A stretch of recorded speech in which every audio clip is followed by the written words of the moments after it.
শ্বশুরবাড়ির মার খেয়ে অভিমানে আত্মঘাতী যুবক, মৃতদেহ উদ্ধার করে ময়নাতদন্তে পাঠালো পুলিশ। কি বললেন মৃতের আত্মীয়, এখন শুনুন বিস্তারিত।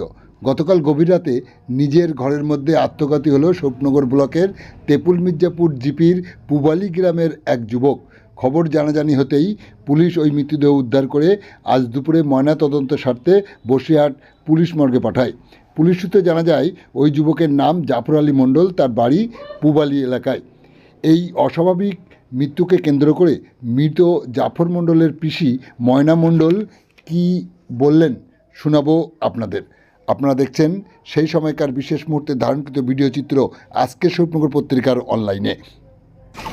আসলে কি হয়েছিল, যিনি মারা গেছেন ইনি আপনার কি হন?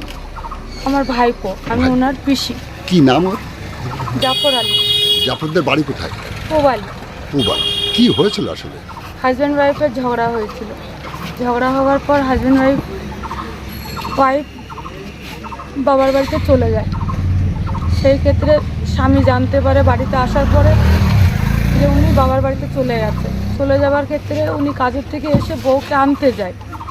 যাওয়ার ফলে ওইখানে শাশুড়ি, বউ অথবা শালা, ওনারা একজন মাস্তান নিয়েও ওকে মারধর করে। মারধর করার পরে ও বাড়িতে আসে। সেই দুঃখ কষ্ট সহ্য না করতে পেরে সে সুসাইড করে। কবে মারা গেছে? কাল রাত 11টা সাড়ে 11টার সময়। এই ব্যাপারে আপনারা থানায় অভিযোগ করেছেন? আমরা এই ব্যাপারে থানায় অভিযোগ করতে এসেছি। ওনারা বলছে পোস্টমর্টম রিপোর্ট না পাওয়া ফলে কিছু করতে পারবেন না। কি নাম আপনার? আমার নাম ময়না মণ্ডল। কোথায় বাড়ি? পুবালি। পুবালি। ধন্যবাদ আপনাকে।